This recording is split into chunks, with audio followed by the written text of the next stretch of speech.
మరొక నూతన దినాన్ని మనకు అనుగ్రహించిన మహోన్నతులైన దేవునికి స్తుతి ఘనత ప్రభావం చెల్లునుగాక. ప్రతి దినము మనకు ఎదురవుతున్న ప్రతి సవాళ్లను దైవజ్ఞానంతో ఎదుర్కొంటూ ముందుకు వెళ్ళాలి అంటే ఖచ్చితంగా మనకు దేవుని కృపావార్త కావాలి.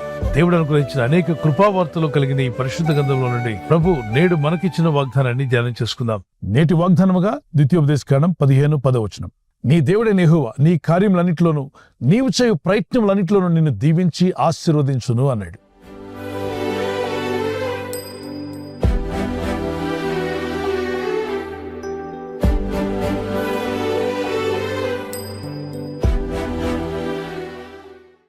పుట్టిన ప్రతి ఒక్కరూ ఈ లోకాన్ని విడిచే ముందు ఏదో ఒక బాధ్యత అనేది కలిగి ఉన్నాం. మన బాధ్యతలు, మన కార్యక్రమాలు మనం ముందుకు సాగించుటకు దేవుని వాక్యం సెలవిస్తుంది.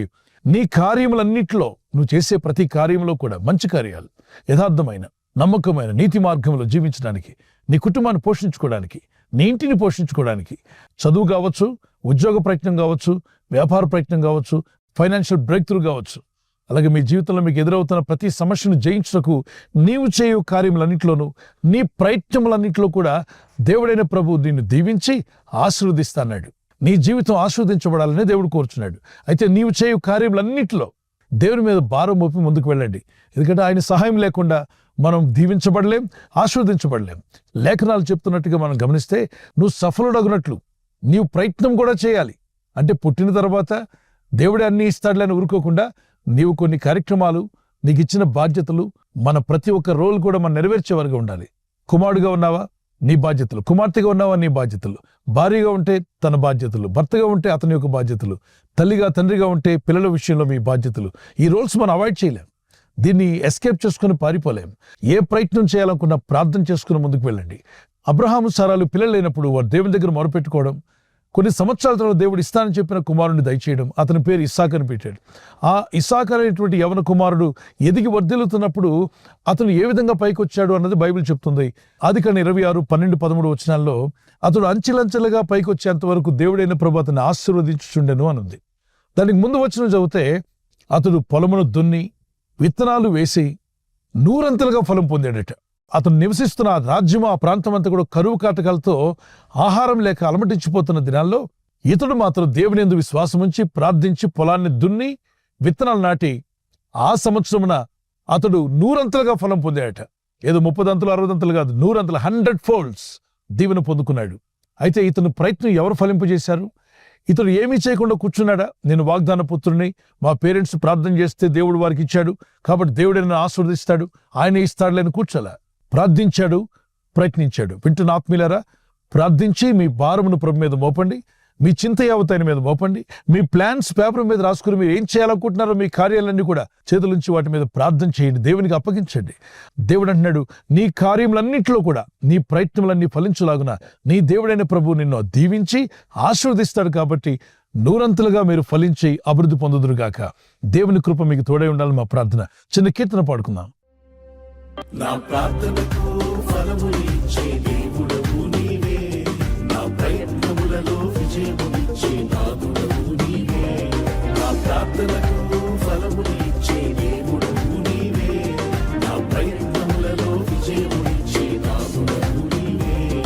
అసాధ్యమైనది ఏదీ లేదు నీకు, నిన్ను విశ్వసించిన ఓటమి ఉండదు మాకు.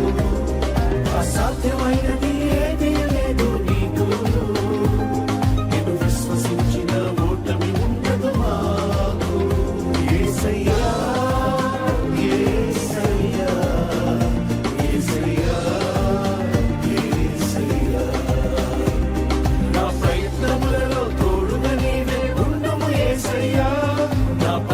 నిలచి విజయము నాకు ఇవ్వుము యేసయ్యా.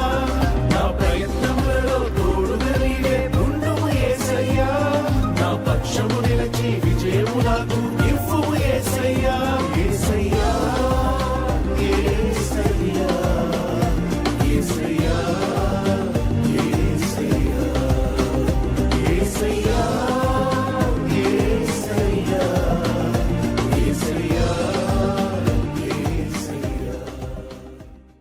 ప్రతి ఒక్కరూ మనందరి జీవితాల్లో వ్యక్తిగతంగాను, కుటుంబ పరంగాను, ఆర్థికంగాను మీ పిల్లల విషయంలో కావచ్చు, యవనస్తులైతే మీ భవిష్యత్తు విషయంలో ఎన్నో కార్యాలు, చదువు కావచ్చు, ఉద్యోగ ప్రయత్నాలు, వ్యాపార ప్రయత్నాలు, ఫైనాన్షియల్ బ్రేక్ త్రూ, వీటన్నిటిలో జయం పొందాలని మీకు ఆశ ఉన్నట్లయితే ప్రార్థించండి. ఒక పేపర్ మీద రాయండి, అయ్యా మా ప్రయత్నములు ఫలించుటకు ఇదిగో ఈ వాగ్దానం ఎత్తి ప్రార్థిస్తున్నాం ప్రభా, మా కార్యములన్నిటిలోనూ మా ప్రయత్నంలోనూ మేము ఫలించలాగిన మమ్మల్ని దీవించి ఆశీర్వదిస్తానని వాగ్దానం చేశావు కదేవా. ఇదిగో మీ దీవెన, మీ ఆశీర్వాదం నాకు, నా కుటుంబానికి, మా ఇంటి వారికి దయచేయండి. సంఘానికి, సంఘ ప్రజలకు, విశ్వాసులందరికీ వారు చేసే కార్యక్రమాల్లో మేము చేసే ప్రయత్నాల్లో ఫలించలాగున నీ సహాయం దయచేయండి. దైవ సేవకులు చేస్తున్న సువార్త పనులు కూడా ఫలించలాగున దేవుని సహాయం కలుగునుగాక. చిన్న ప్రార్థన చేసుకుందాం. పరిశుద్ధమైన మా ప్రియ తండ్రి, ఈ దినం ఎవరైతే ఈ వాగ్దానం ఎత్తి ప్రార్థించి నీ యందు విశ్వాసం ఉంచి వారి కార్యక్రమాలను ప్రారంభిస్తున్నారు, నీ దయా, నీ కనికరం చొప్పున మా కార్యములన్నింటిలోనూ మా ప్రయత్నంలోనూ మేము దీవించబడి ఆస్వాదించబడలాగున నీ సహాయం కోరుచున్నాం, మీ దీవెన కోరుచున్నాం. మీరిచ్చే ఆశీర్వాదం మా అందరికీ దయచేయండి. మీ దయలో మమ్మల్ని నడిపించండి, మీ కృపతో మమ్మల్ని బలపరచండి. Thank for watching. Please subscribe, like, comment and share.